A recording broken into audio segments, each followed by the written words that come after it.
let's talk about the Wells criteria for pulmonary embolism. So what is basically Wells criteria? Wells criteria is simply a scoring system through which a patient is either diagnosed as a pulmonary embolism or is ruled out, or it gives an indication of the presence of pulmonary embolism or not.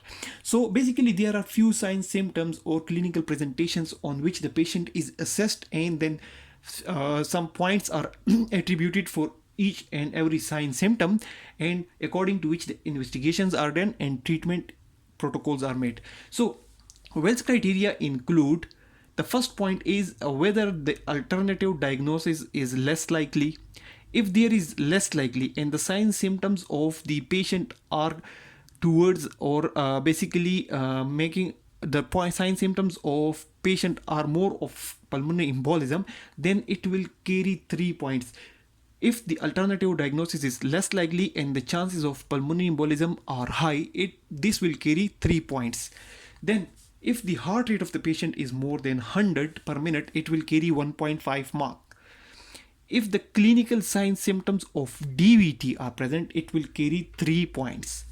If there is history of immobilization in last 3 days or history of surgery in last 4 weeks, it will also carry 1.5 points.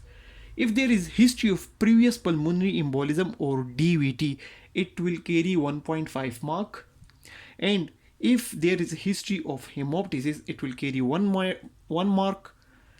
And finally, if there is history of malignancy or treatment for malignancy in the last 6 months, or there is palliative care going on for malignancy, it will also carry 1 point.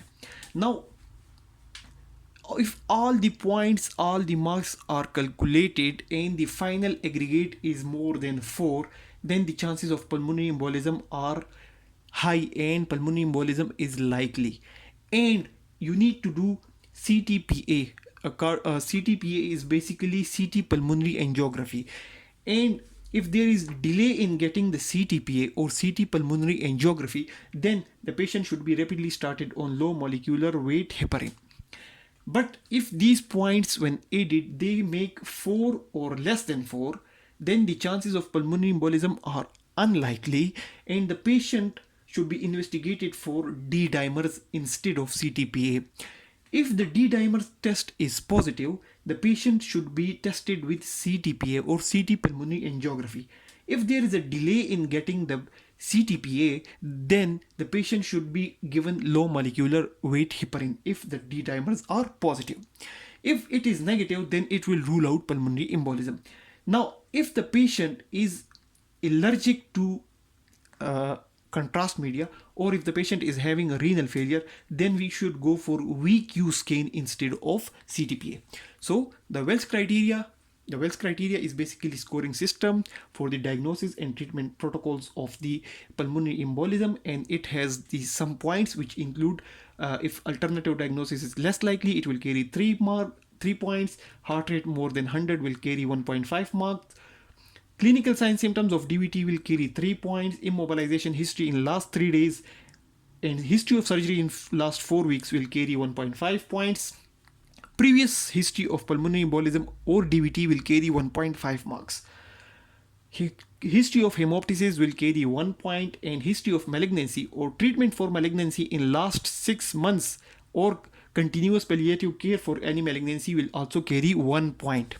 If all the points are calculated and the final score is more than 4, the chances of pulmonary embolism is high and the patient should be investigated with CT pulmonary angiography, CTPA.